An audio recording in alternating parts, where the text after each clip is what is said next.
10 tahun menggiatkan perdamaian dan anti kekerasan, saya belajar bahwa perdamaian sejati dimulai dari dalam diri. Ibu dan bapak saya bercerai tidak baik-baik karena isu kekerasan dalam rumah tangga. Jadinya, saya tumbuh besar tidak mengenali bapak saya dan tidak pernah berjumpa dengannya. Selalu ada perasaan tertekan apabila ada orang yang bertanya tentang bapak saya. Kadang saya jawab dengan template atau saya mengarang cerita supaya orang lain tidak tahu apa yang saya alami. Setiap dari kita memiliki tantangan, masalah, dan ujian ketidakdamaian yang kita alami masing-masing. Saya mendampingi 200 pemimpin pemuda untuk kepemimpinan dan perdamaian.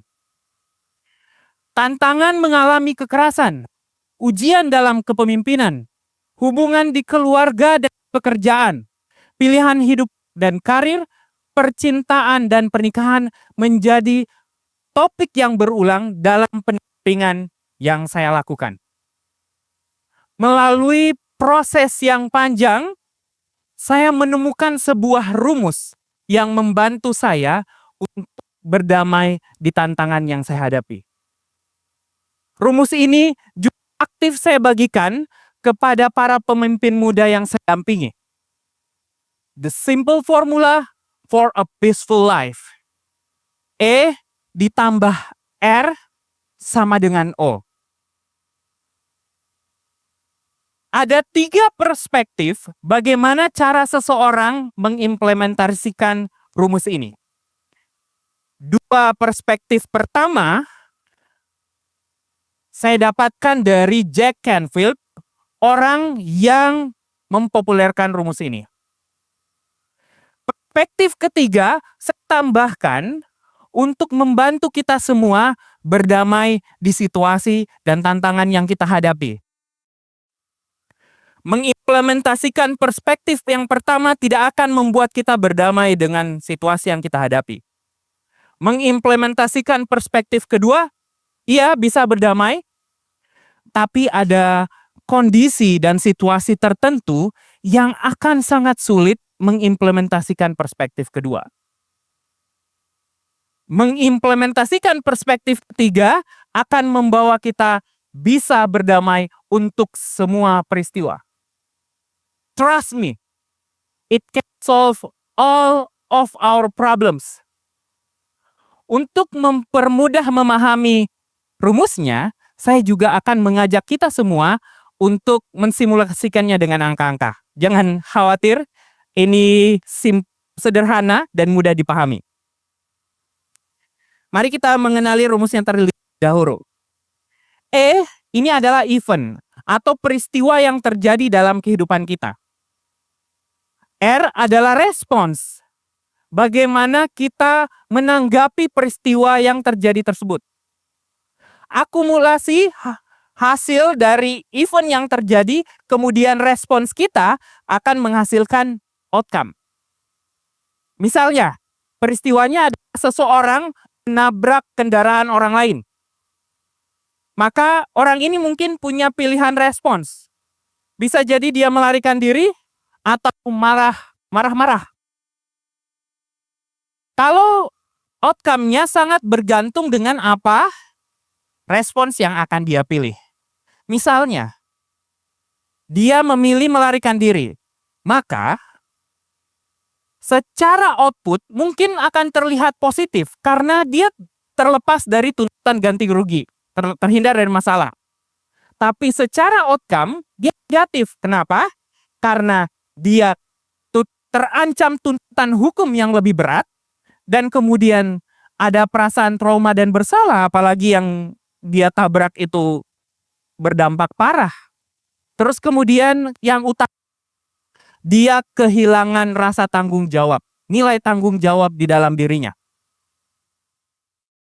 Begitu cara menggunakan rumus ini ya. Mari kita mulai dari perspektif yang pertama. Apabila ada seseorang yang mengalami peristiwa, orang pada perspektif pertama akan melihat dia tidak punya kendali apa-apa terhadap peristiwa tersebut. Jadinya rumusnya berubah, seolah-olah berubah menjadi sama dengan outcome. Jadi apapun peristiwanya ya udah itu outcome-nya. Kalau negatif ya udah outcome-nya juga negatif. Mari kita simulasikan. Ini ada skala, anggaplah minus 10 dan 10 ini. Minus 10 ini adalah peristiwa yang paling berat yang dialami. Paling negatif eventnya. Dan sangat tidak damai dirasakan. Sebaliknya, kalau plus 10 itu positif eventnya, sangat positif dan ini membuat dia merasa sangat damai. Anggaplah seseorang mengalami peristiwa cukup berat dan dia menilainya minus 7. Masuk di area merah yang tidak damai. Nah, kalau mengimplementasikan perspektif pertama berarti kan event sama dengan nggak ada respons. Berarti dia tetap di minus 7. Minus 7 ditambah 0 ya minus 7 juga. Sama dengan outcome. Pada realitanya, orang-orang yang mengimplementasikan perspektif ini bukannya tanpa respon apa-apa sama sekali. Ada responnya, tapi dia punya automatic response yang ternyata itu bernilai negatif. A, B, C, D. A itu adalah avoiding, B, blaming, C, complaining, D, defending. Misalnya peristiwanya adalah seorang manajer gagal mencapai target pekerjaannya. Dia memberi nilai peristiwa ini minus 7. Ini cukup berat dialami dan dia menilainya minus 7. Kalau dia menggunakan perspektif pertama, maka dia akan menggunakan tadi A, B, C, D. Dia menghindari proses evaluasi, menyalahkan timnya, kemudian mengeluhkan kompetensi tim, dan melindungi dirinya dari yang disalahkan. Targetnya terlalu tinggi. Memang dari awal tidak mungkin dicapai kok. Nah, respons ini yang ternyata bernilai negatif. Bukan 0, tapi negatif. Jadi awalnya minus 7, ditambah minus 3, hasilnya lebih buruk lagi. Lebih tidak damai lagi, minus 10. Apa contohnya? Tidak ada perbaikan kinerjanya. Hubungan antar tim jadi buruk, tidak harmonis, tidak nyaman ada di tim kerja tersebut. Dan kemudian nanti reputasi dia sebagai manajer jadi menurun. Melakukan si A, B, C, D tadi itu bukan hanya membuat dirinya tidak damai. Mengalami peristiwa ini bukan cuma dirinya yang tidak damai, tapi orang lain juga merasakan kedamaian. Kunci dari perspektif pertama adalah orang-orang tidak punya kendali ketika dia mengalami peristiwa. Sehingga event sama dengan outcome. Bahkan nanti ujung-ujungnya outcome-nya lebih negatif lagi. Perspektif yang kedua. Di perspektif ini, orang-orang udah berpikir bahwa respons adalah kuncinya. Jadi kalau kita dapat negatif event, berarti kita perlu respons yang besar untuk membuat outcomes-nya jadi positif. Kendali kita ada pada respons. Nah, contohnya ada orang nih ketinggalan handphonenya di tempat publik, terus kemudian hilang. Nah, peristiwa ini dinilai sama orang ini minus 5.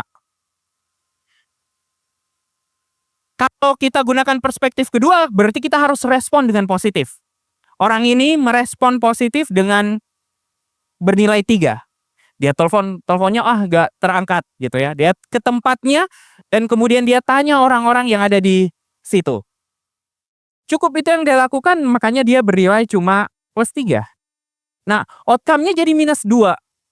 Nilai responsnya dia tidak cukup untuk melampaui negatif event-nya minus 5 tadi. Kalau seandainya ada respons lebih yang dia lakukan, dia blok nomornya. Terus kemudian dia membackup datanya, melindungi data-data digitalnya. Maka dia juga mengambil hikmahnya. Maka nantinya respons yang akan bernilai lebih, outcome-nya jadi positif.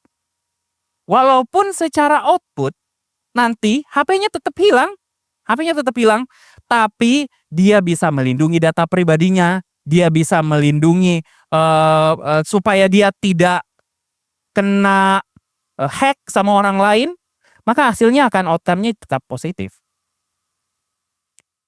Kuncinya di perspektif kedua adalah kendali respons. Semakin besar negatif event yang kita alami, maka kita butuh respons yang lebih besar agar outcome-nya bisa positif.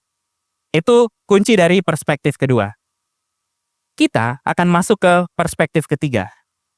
Untuk memulainya, saya akan membagikan 3 peristiwa.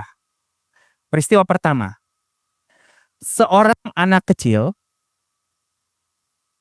mendapatkan pelecehan seksual dari pamannya sendiri. Salah satu keluarga terdekatnya. Yang kedua, seorang suami harus kehilangan seluruh keluarganya, istri dan anak-anaknya, karena bencana alam. Peristiwa ketiga, ada seorang anak muda yang kemudian jatuh sakit secara tiba-tiba, lumpuh dan tidak bisa bergerak. Bayangkan peristiwa ini terjadi sama kalian. Berapa nilai negatif event yang akan kalian berikan pada peristiwa ini?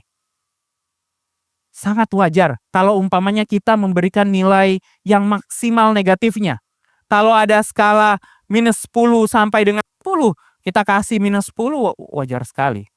Kalau skalanya saya buka lebih besar lagi, minus 100 sampai 100, dikasih nilai minus 100 juga sangat wajar. Bahkan ada situasi dan kondisi tertentu, orang-orang menilai peristiwa-peristiwa berat, negatif yang dialami itu sebagai dengan nilai minus tak terhingga. Begitu besarnya peristiwa negatif itu, bahkan dia pun tidak bisa lagi menilai berapa sih negatifnya. Coba bayangkan, di peristiwa-peristiwa seperti ini, terapkan perspektif kedua yang tadi. Kendali ada di respons. Berarti nilai responnya harus melampaui nilai negatif eventnya. Kira-kira bisa nggak ya kita melampaui pertentangan seperti ini? Bahkan kalau umpamanya saya kasih respon dengan nilai terbaik, yaitu tak terhingga, toh minus tak terhingga tambah tak terhingga itu kan sama 0. Dia pun tidak masuk di area yang positif, yang tidak berdamai. Nah, di situasi seperti inilah perspektif ketiga itu jadi penting. Apa itu perspektif ketiga? Perspektif ketiga melihat bahwa kunci bukan hanya pada responnya. Kendali kita bukan hanya pada respons. Tapi kita punya kendali terhadap menilai peristiwanya. Ini catatannya, bukan kendali terhadap peristiwa, tapi kendali untuk menilai peristiwanya. Semakin kecil kita menilai peristiwa, maka semakin baik nanti outcome-nya. Saya kasih contoh ya. Misalnya, ini ada orang mengalami peristiwa yang sangat besar, dia kasih nilai minus 99. Responsnya itu 100. Dia kasih respons 100. Hasilnya adalah 1. Positif 1. Ada orang mengalami peristiwa yang sama, dia sama beratnya, sama sulitnya, terus kemudian dia nilai minus 9. Dengan respon yang sama, bernilai 100, dia mendapatkan positif 91. Kira-kira mana ideal antara 91 dan 1? Akan lebih ideal yang positif 91. Apa yang dia lakukan? Menilai lebih rendah negatifnya peristiwanya. Tapi apakah mungkin peristiwa seberat yang tadi saya sampaikan itu bisa dinilai dengan minus 9? Bukankah itu tidak masuk akal ya? Yang bisa kita lakukan untuk menilai negatif peristiwa itu lebih kecil adalah dengan menerima peristiwa tersebut. Semakin kita mampu menerimanya, semakin kita bisa menerima peristiwa itu, maka semakin kecil nilai negatif events-nya.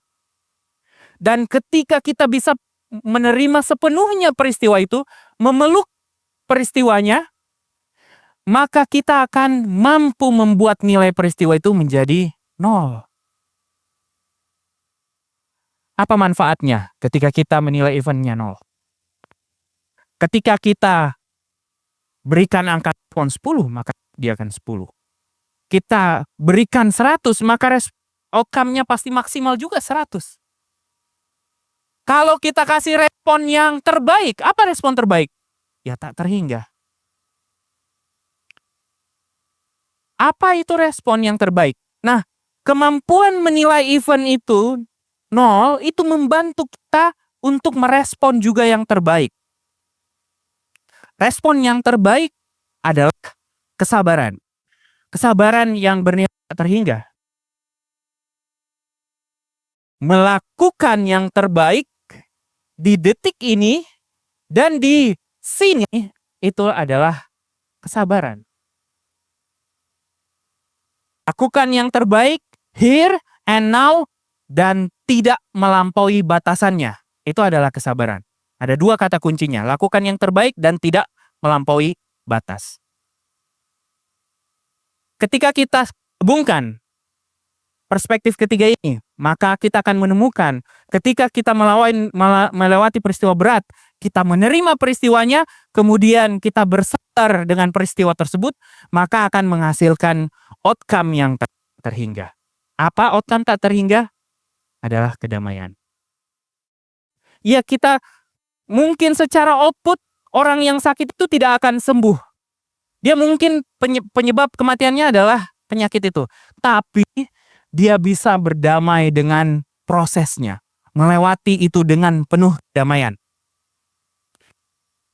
Mengimplementasikan perspektif ketiga inilah yang membantu saya berdamai dengan ketidakhadiran ayah saya. Saya meyakinkan diri saya bahwa saya menerima peristiwanya dan saya maafkan dia. Hampir butuh 30 tahun usia saya sampai akhirnya saya punya momen pertama kali berjumpa dengan ayah saya.